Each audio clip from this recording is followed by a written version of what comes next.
Welcome to Investors Insight, where today's topic is trade wars, the market strikes back. A lot going on over the weekend. Friday, the U.S. announced tariffs on Chinese goods. As expected over the weekend, China and India announced tariffs on U.S. goods. So obviously the trade war talk continues. We could probably see that the market will zigzag over the next few weeks as this works itself out. Yep. So Trey, talk about oil. A lot going on in the oil markets. Yeah, that's for sure. I mean, oil kind of bleeds from tariffs as well. China actually buys a lot of our energy, several hundred barrels of oil a day. So if they start stopping that, that would decrease. The U.S. is now a major producer of energy. But outside the U.S., OPEC is getting together in Vienna this week, and Russia's going to join them at certain times. Not a full-fledged member, but a very large producer. And there's huge disagreements. Russia and Saudi Arabia want to see increased production, which would bring prices down, good for the U.S. consumer, bad for U.S. oil producers. But smaller countries like Iran and Iraq and Venezuela, for example, do not want to see. They want to see prices stay up, largely because they really can't increase production.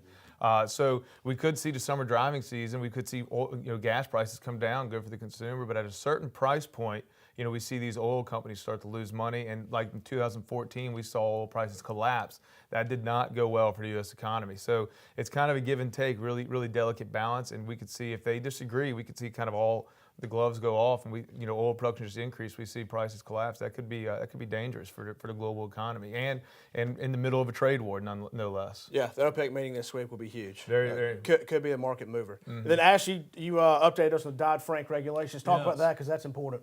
We've told you several times in the past about Dodd-Frank and how that regulation after the financial crisis has had a lot of unintended consequences on the economy. Some good, not many as good, but a lot bad. We wanted to update you and let you know that over the weekend, a lot of economic research came out that has suggested that really from about 2010 forward, that Dodd-Frank has really stifled growth in the economy by cutting off credit or really reducing it to owner-managed businesses. If you look at a lot of the data, if there was a loan done by a bank of $1 million or up to a large corporation, that increased by about 80%. And your takeaway from that initially is, well, that's good. But the problem is that same level of lending volume dropped by 9% to owner-managed business. The problem is 2/3 of the job growth is in owner-managed business, not in large. So if you look back at it, that's probably now a major reason where we kind of hung around that 2% economic growth there for 2, 3, 4 years because of Dodd-Frank really cutting that credit off. Now that we're starting to see a 3% growth north because you've thrown some tax relief in there, some regulatory reform, and a little bit of a restriction to Dodd-Frank, it's probably another reason why we're seeing it pick up.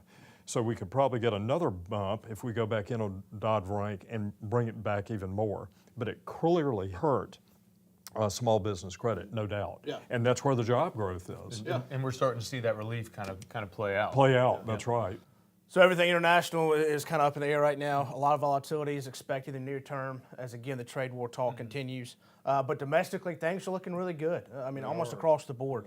So, but as the news intensifies, please call us, email us, come see us. Have a great week. Thanks.